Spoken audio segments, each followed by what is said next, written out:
ममता की बहू शुचि हर बात पर चिक-चिक करती, जो ममता को बिल्कुल अच्छा नहीं लगता। बहू, तेरे में कोई कमी नहीं है, सारा काम भी तू बहुत अच्छे से करती है, लेकिन ये तेरी जो जबान है ना, बड़ी कैंची की तरह चलती रहती है, जो तेरा सारा काम बिगाड़ कर रख देती है। वाह जी वाह, मतलब आप लोगों को बेजुबान बहू चाहिए थी, जो न बोले न बात करे, और आप लोग बस जुल्म ढाते रहे। तभी वहां क्षितिज आ जाता है। अरे, ऐसा क्या जुल्म हो रहा है तुम्हारे ऊपर? माँ सही कह रही है, मैं खुद तुम्हारी चलती जबान से परेशान हो गया हूं। अब तो शुचि का पारा 7वें आसमान पहुंच जाता है। वाह जी वाह, अब आप भी!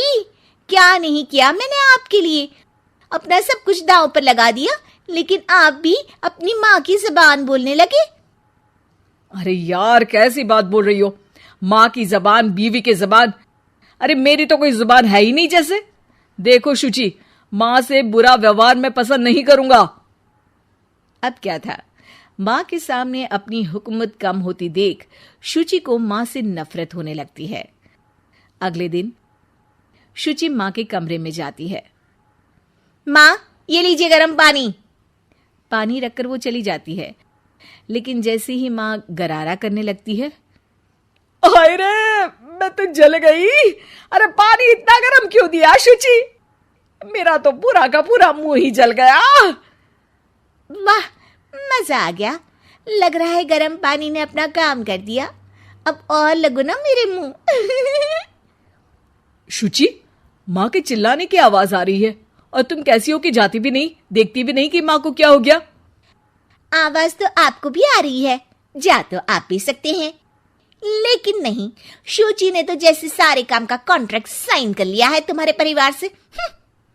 ये कहकर शुचि माँ के कमरे में जाती है, लेकिन जैसे ही वो कमरे में घुसती है, माँ जल्दी से शुचि को पकड़कर खींच लेती है और ऊपर एक बड़ी सी छिपकली गिरती है। शुचि छिपकली देखकर डर जाती है। हे भगवान, ये छिपकली मेरे ऊपर गिरती तो मैं तो मर ही जाती। हाँ बेटा, मैं जानती हूँ कि तू छिपकली से डरती है, और समय पर मेरी नजर पड़ गई, ऐसे मेरा मुंह जल गया है। प्लीज कुछ कर, रहा नहीं जा रहा है। शुचि को अपने किए पर पछतावा होता है और भागकर सास को बर्फ देती है। ये लीजिए, इसे मुंह में रख लीजिए, और गलती तो वैसे आपकी भी है, चेक करना चाहिए था ना आपको कि पानी कितना गर्म है। अरे 7 साल हो गए तेरी शादी को, तब तो चेक नहीं किया, अब क्यों करूं? वाह जी वाह, यहाँ भी मेरी ही गलती है।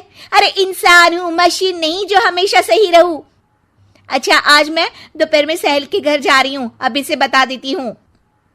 अरे हाँ हाँ, जाना, मैंने कब मना किया है? पता है नहीं किया, लेकिन बच्चे? हाँ हाँ, जैसे तू हमेशा बच्चों को साथ लेकर जाती है, मैं देख लूंगी ना। शुचि तैयार होकर सहेली के घर जाती है। अरे वाह शुचि, तेरी ड्रेस तो बहुत अच्छी है, तू ऐसे कपड़े पहन कर निकलती है तो तेरी सास कुछ नहीं कहती क्या? दूसरी सहेली बच्चा संभालती हुए कहती है।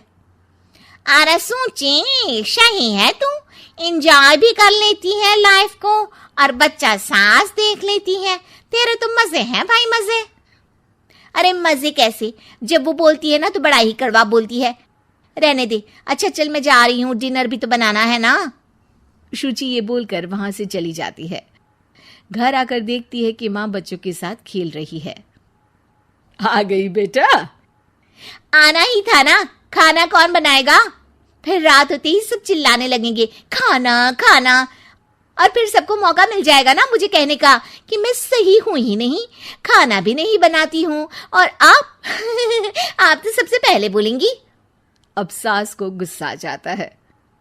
एक तो सारा दिन तेरे बच्चों को देख रही थी, घर पर किसी न किसी का आना जाना लगा रहता है, बच्चे घर गंदा करते हैं, उसे देखती हूँ, हद है। अब क्या खाने की जिम्मेदारी भी मैं ही ले लूं तो करेगी तू क्या? शुचि को ये सुनकर कुछ ज्यादा ही गुस्सा आ जाता है। बस माँ जी बस, अरे ये तो गुलामों वाली जिंदगी हो गई, कोई फ्रीडम रहा ही नहीं। ऐसा लगता है कि बंद कर रह गई हूँ, घर तो किसी कैद खाने सा हो गया है। मन ही नहीं करता यहाँ रहने का। अब मैं और आप एक घर में रह ही नहीं सकते बस। अरे तो क्या मैंने बांध कर रखा है तुझे? अरे मैंने क्या कर दिया जिससे तुझे ऐसा लग रहा है? और तेरा इतना बोलने के बाद तो मैं खुद ही तेरे साथ नहीं रहना चाहूंगी। लेकिन अब सवाल था कि सासू माँ जाएंगी कहाँ, क्योंकि बहू तो मायके चली जाती है, लेकिन सास कहाँ जाए। तभी क्षितिज आ जाता है। उसे भी सारी बात का पता चलता है। वो माँ को समझाता है, लेकिन वो मानती नहीं और ना ही शुचि मानने को तैयार। दोनों की लड़ाई में माँ का सामान पैक हो जाता है। माँ अब कहाँ जाएंगी? मैं भी अपने मायके जाऊंगी। माना मेरे माता पिता नहीं रहे, लेकिन भाई भाभी से भी तो मायका होता है ना। और सास निकल जाती है मायके। बस फिर क्या था, शुचि सुबह सुबह गर्म पानी लेकर माँ के कमरे में जाती है, लेकिन वहां माँ नहीं होती। हाँ, चलो अच्छा है, अब ये रोज रोज के काम से तो बची। ये कहकर वो कमरे में जाती है जहां अक्सर माँ बैठी रहती थी। कमरा खाली खाली लग रहा है। तभी उसकी सहेली का फोन आ जाता है। अरे सुची, बहुत अच्छी सेल लगी है। कौड़ियों के दाम में ब्रांडेड कपड़े, जूते और बैग मिल रहे हैं। चलो ना चलते हैं। वाह रे वाह, ठीक है मैं आती हूँ। अब तो कोई टेंशन है ही नहीं, सासू माँ भी नहीं है, अब तो मजे से घूमूंगी। अरे मजे से तो तू पहले भी घूमती थी, लेकिन सास नहीं है तो बच्चे कौन देखेगा? और तुझे तो पता है ना, मॉल्स में बच्चों की एंट्री बैन है कोरोना के कारण। अरे तो फिर कैसे आऊंगी मैं? सेल तो बस आज के लिए है, कल खत्म। शुचि को बड़ा रोना सा आता है। फिर वो जब दिन में खाना खाने बैठती है, वो भी अकेले अकेले तो कोई खाना भी नहीं खाया जाता। मैं नहीं खा रही माँ के बिना। शाम को क्षिति जाता है तो शुचि जोर जोर से रोने लगती है। अब क्यों रो रही हो? क्या हुआ? माँ को घर से निकालकर शांति अभी भी नहीं मिली तुम्हें? नहीं, मैं माँ के बिना नहीं रह सकती। ना कोई बताने वाला है कि मैं कैसी लग रही हूँ, ना ही कोई समझने समझाने वाला। मैं माँ के बिना नहीं रह सकती। चलो माँ को ले आते हैं। अरे वाह, ऐसा शायद पहली बार होगा कि बहू रूठी सास को मायके से लेने जा रही है। दोनों सास को लेकर घर आते हैं और अगले दिन से फिर वही शुरू। निधि की शादी किशन नगर में जतीन के साथ हो जाती है। उसकी 2 सास थी, एक तो उसकी सास और एक उसकी दादी सास। निधि स्वभाव में बड़ी ही चंचल स्वभाव की थी और ये बात उसकी सास को बिल्कुल पसंद नहीं थी। एक दिन निधि हेडफोन लगाकर गाने सुन रही होती है और नाच रही होती है। तभी उसकी सास वहाँ आ जाती है। It's the time to disco, कौन मिले देख किसको, It's the time to disco। निधि जैसे ही मुड़ती है, उसकी सास वहाँ खड़ी होती है। वो अपनी सास को देखकर नाचना बंद कर देती है। मम्मी जी, मैं ना बस थोड़ा। नहीं नहीं बहू, और नाचो, पूरे दिन रात एक कर दो प्रैक्टिस में। क्या है ना, तुम्हें तो डांस इंडिया डांस में जाना है ना। Dance India dance? नहीं मम्मी जी, वो तो मैं बस ऐसे ही। हाँ पता है, तुम ऐसे ही ठुमके मार रही हो, नाश्ता तो बना रही है अब तक। ओह, बस मम्मी जी मैं जा ही रही थी बनाने। तभी वहाँ निधि की दादी सास आ जाती है। अरे बहू, जरा मेरे कमरे में तो चल, तेरा चश्मा नहीं मिल रहा है। माँ जी, चश्मा मिलेगा भी कैसे, वो तो आपने अपने सर पर लगा रखा है। भूल गई थी मैं। सास वहाँ से चली जाती है और दादी सास निधि की तरफ देखकर मुस्कुराती है और आंख मारती है। अगले दिन निधि टीवी देख रही होती है।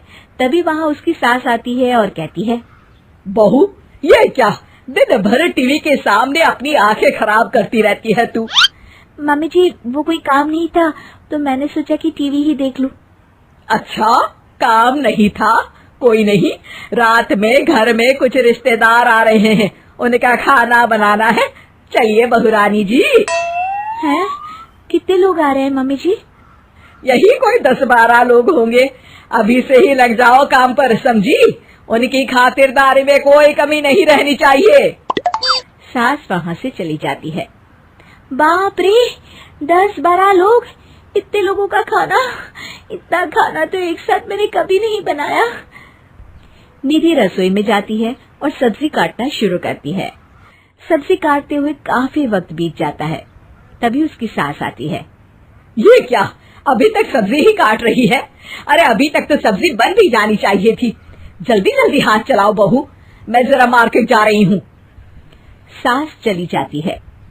इतना सारा काम है और खुद अकेले ही करना पड़ रहा है मुझे।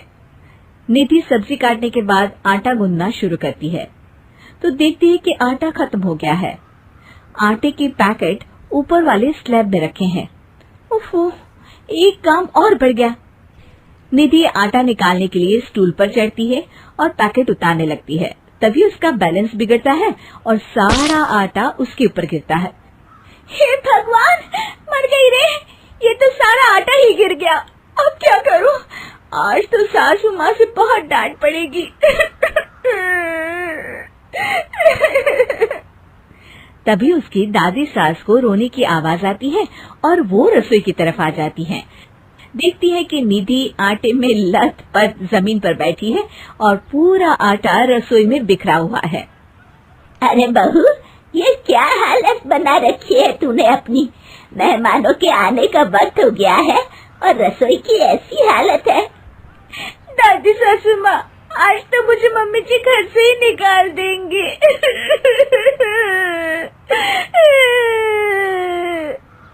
ओफो, रोना बंद भी करो और जल्दी से सफाई शुरू करो। चलो, खाना मैं बना देती हूँ। निधि सफाई में लग जाती है और दादी सास झटपट सारा खाना बना देती है। रात में सारे मेहमान खाने पर बैठते हैं। लीजिए ना, आज तो सारा खाना हमारी बहू ने बनाया है। सब खाना शुरू करते हैं। कैसा लगा आप लोगों को बहू के हाथ का खाना? खाना तो बहुत ही अच्छा बना है। हाँ, और ये पालक पनीर तो बहुत ही अच्छा है। ये सुनकर निधि बहुत खुश हो जाती है और अपनी सास की तरफ देखती है तो देखती है कि उसकी सास तो कुछ भी खा ही नहीं रही होती। अरे मम्मी जी, आप लीजिए ना, मैं परोसती हूँ आपको। ये लीजिए पालक पनीर और ये लीजिए रोटी। सास जैसे ही खाने का निवाला खाती है तो अपनी बहू की तरफ देखती है। कैसा बना है खाना मम्मी जी? सास दादी सास की तरफ देखती है। अब बहुत अच्छा खाना बना है। दादी सास समझ जाती है कि उसकी बहू को पता चल गया है कि खाना उन्होंने बनाया है और निधि ये सोचकर घबरा रही होती है कि अब उसकी सास उसका क्या हाल करेगी। सारे मेहमान चले जाते हैं। बहू, तुम्हें शर्म नहीं आती? सारा खाना तुम्हें सासू माँ से बनवाया? नहीं मम्मी जी, वो दरअसल आटा। तभी दादी सास वहाँ आ जाती है और निधि की बात काटते हुए कहती है। अरे बहू, मेरी थोड़ी सी तबीयत ठीक नहीं लग रही, तू जरा डॉक्टर को तो बुला दे। अरे सासू माँ, क्या हो गया आपको? चलिए कमरे में आइए आप। सास निधि की दादी सास को अंदर लेकर जाती है और दादी सास एक बार फिर से निधि की तरफ देखकर मुस्कुराती है। दादी सास ने मुझे फिर से बचा लिया।